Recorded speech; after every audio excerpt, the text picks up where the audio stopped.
सुन, Neeraj Bawana gang से बात कर रहा हूँ। अगर अपने बेटे की सलामती चाहता है जो मेडिकल के अंदर पड़ता है तो 2 लाख रुपए का इंतज़ाम कर, नहीं तो रिश्तेदारों को बुला ले लाश पर रोने के लिए। जी हाँ, एक ऐसी कॉलर ट्यून आती है, एक ऐसी कॉल आती है और वो दुकानदार जो बागपत के कस्बा रटोल के अंदर एक अमन पसंद आदमी अपनी दुकान चलाकर रोज़ी रोटी कमाता था, उसके अंदर के फ़ोन पर इस तरह की एक कॉल आती है। वो रोज़ की तरह आकर अपनी दुकान खोलता है और ग्राहकों को सामान देने लेने में मसरूफ़ हो जाता है, लेकिन जैसे ही शाम के 5:28 होते हैं तो उसके फ़ोन की घंटी घनघना उठती है और जैसे ही वो फ़ोन उठाता है तो किस तरह से उसके कानों के अंदर एकदम मातम का सन्नाटा पसर जाता है और फ़ोन करने वाला इस धमकी भरे अंदाज में अपनी बात को रखता है। फ़ोन काटने के बाद दुकानदार परेशान हो उठता है, आखिर कौन है ये नीरज बवाना जिसने मेरे बेटे को जान से मारने की धमकी दी है और रंगदारी की मेरे से डिमांड की है। दिमाग में कौन जाता है वो नीरज बवाना जो पंजाब, राजस्थान, हरियाणा, दिल्ली के अंदर जिसका साम्राज्य है, वो नीरज बवाना जिस पर हत्या, लूट, अपहरण, हत्या का प्रयास, धमकी, फिरौती, रंगदारी मांगने वाला वो मोस्ट वांटेड नीरज बवाना जिसके नाम से लोग थर थर कांपते हैं, वो नीरज बवाना। आखिर एक साधारण से आदमी पर जब नीरज बवाना गैंग के शॉर्प शूटर का फ़ोन आता है तो उसका डरना और उसका कांपना लाजमी हो जाता है, लेकिन उसके बाद भी उसके देहान में ये भी था कि अगर ये दिल्ली का मोस्ट वांटेड है तो यहाँ उत्तर प्रदेश के अंदर योगी आदित्यनाथ की पुलिस काम करती है।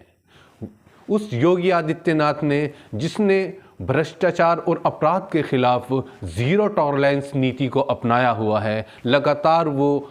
अपराधियों को जो इनामी अपराधी थे चुन चुन कर उत्तर प्रदेश से ख़त्म करने का काम कर रही है और कानून में के ऊपर जो आम लोगों का भरोसा बढ़ा है, उसी भरोसे को लेकर उन्होंने फ़ोन किया।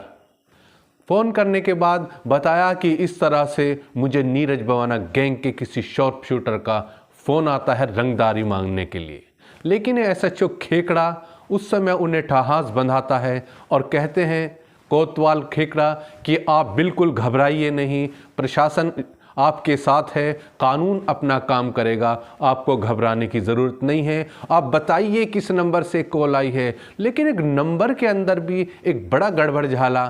था, क्योंकि वो नंबर जो था वो वेबसाइट से जुड़ा था और वो वाईफाई के थ्रू कॉल की गई थी, जो विदेशी नंबर प्रतीत होता है, यानी जो हिंदुस्तान के अंदर, जो हमारे भारत के अंदर कॉल आती है तो वो 10 डिजिट की होती है, वो 10 अंकों की कॉल होती है। लेकिन जो कॉल आई रटोल के इस दुकानदार को तो उसके अंदर 12 डिजिट थे, यानी ये बात कन्फर्म लगने लगी दुकानदार को कि कोई ये विदेशी कॉल है। लेकिन जानकारों ने, जो जानकार हैं इस लाइन के, जो टेलीकॉम के जानकार हैं, उन्होंने बताया कि ये एक वेबसाइट के द्वारा कॉल कराई गई है, इसलिए इसके डिजिट 12 नज़र आ रहे हैं। लेकिन जैसे ही दुकानदार को कोतवाल खेकड़ा और बागपत पुलिस ठहास बंधाती है तो उसके अंदर एक हौसला पैदा हो जाता है। पुलिस अपना काम शुरू कर देती है और उस दुकानदार से पूछती है कि आपको इससे पहले कभी कोई धमकी, कभी कोई इस तरह से प्रताड़ित किया गया हो, कभी इससे पहले कभी और किसी ने रंगदारी मांगी हो? उन्होंने कहा कि नहीं। अगर पुलिस फिर पूछती है क्या इससे पहले कभी आपके साथ इस तरह की अप्रिय घटना हुई हो या आपसे कोई रंजिश रखता हो, लेकिन उस दुकानदार ने बिल्कुल साफ गोई से कहा कि नहीं कोतवाल साहब, हमारे साथ ऐसा कुछ नहीं हुआ है, हम तो अमन पसंद लोग हैं, एक साधारण से दुकानदार हैं, हमारा किसी से पुराना कोई विवाद नहीं, पुरानी कोई रंजिश नहीं है, हमारा ऐसा किसी से कोई लेना देना नहीं है जिसके ऊपर हमें इस तरह से प्रताड़ित किया जाए। बागपत पुलिस लगातार दुकानदार को टहास बंधाती रही कि हमें पुलिस को अपना काम करने दीजिए, लेकिन पुलिस की मुस्तैदी देखिए कि इतनी जल्दी से कदम दर कदम आगे बढ़ती गई। लेकिन इसका खुलासा जब होता है तो आप भी चौंक जाएंगे कि आज की युवा पीढ़ी किधर जा रही है। आज युवा पीढ़ी के अंदर क्यों इतनी जल्दी मालदार होने का, क्यों इतनी जल्दी धनवान होने का एक सपना सजोने लगे हैं। जब सामने निकल कर आता है इस नीरज बवाना का सच तो आप भी चौंक जाएंगे कि आज शिक्षा अपना काम कर रही है, इसके बावजूद भी क्यों एक किशोर अवस्था में एक 22 से 24 साल का बच्चा क्यों इस तरह से धन के पीछे भाग रहा है। कहाँ उसके जो संस्कार दिए जा रहे थे, जो भारतीय संस्कृति है उससे उलट वो कहाँ जा रहा है, क्यों धन के पीछे पागल हुए जा रहे हैं वो युवा। तो उसको सच को आज हम आपके सामने लाएंगे कि पुलिस अपना काम करती रही, सर्विलांस पर कॉल लगा दिए गए, लगातार इस ढंग से इसको मॉनिटर कर रही थी कि इधर गांव के अंदर जो दुकानदार का गांव था रटोल, उसके अंदर भी एक सन्नाटा पसरा हुआ था कि कहीं कोई निर्दोष न फंस जाए। इसलिए सामाजिक लोग एक्टिव हो जाते हैं और वो पुलिस प्रशासन से भी एक गुहार लगाते हैं कि कोई निर्दोष फंसना ना चाहिए, लेकिन कोई दोषी बचना भी नहीं चाहिए। इस तरह की डिमांड और इस तरह के फ़ोन कॉल जो है कस्बा रटोल के गणमान्य लोग हैं वो उनसे बात कर रहे थे पुलिस से, लेकिन पुलिस बराबर उनको आश्वासित कर रही थी कि बहुत जल्द हम खुलासा कर देंगे और निर्दोष को छुआ भी नहीं जाएगा और दोषी को बख्शा भी नहीं जाएगा। और हुआ भी ऐसा ही। इस समय बागपत पुलिस 16 आने सच हुई अपने वादों के अंदर और उसने किसी निर्दोष को न छूते हुए सीधा दोषी तक पहुँचे और इतनी जल्दी पहुँचे हैं कि लोग चौंक गए कि बागपत पुलिस ने कितनी तेज़ी से इस काम को अंजाम दिया है कि न्याय के इतने करीब पहुँच गई है और एक 22-24 साल के कम उम्र बच्चे को और उसे गिरफ्तार करने का काम करती है। इसके पीछे एक बड़ा षड्यंत्र नहीं निकलकर एक दिमाग के अंदर जो पल रहा था वो षड्यंत्र निकलकर सामने आया है। लेकिन यहाँ तक ही बस नहीं हो जाती है। जैसे ही पुलिस पहुँचती है उस नवयुवक के घर तक और उठाकर ले जाती है और ये साबित कर देती है कि यहीं से वो कॉल की गई वेबसाइट के थ्रू वो कॉल हुई है और वो इसीलिए 12 डिजिट दिखा रहा है और उसको ले जाकर थाने में पूछताछ जैसे ही शुरू करती है, वहीं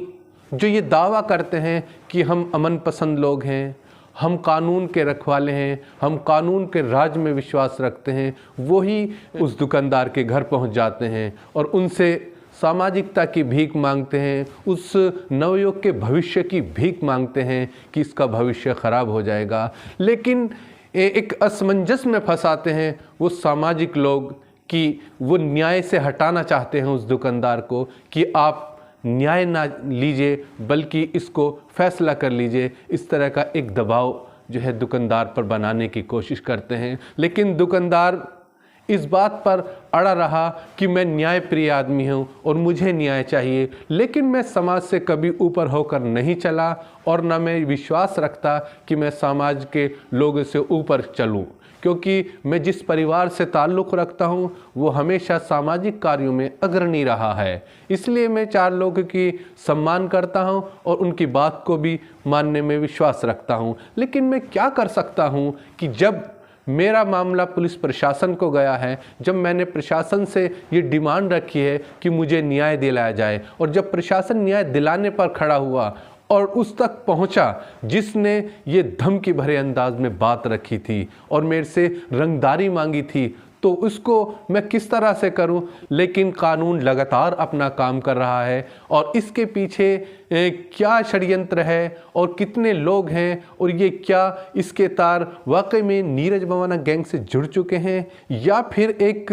दबाव बनाने के लिए उस दुकानदार पर ये उस नवयुवक की कोशिश थी। इसको लेकर फिर हम किसी एक अपडेट के साथ आपको इसका सच आपके सामने लाने की कोशिश करेंगे। आप देखते रहिए सहारा न्यूज़ 24। हमारी ऐसी ही दिलचस्प वीडियो को देखने के लिए हमारे चैनल सहारा न्यूज़ 24 को सब्सक्राइब करें, लाइक करें, शेयर करें।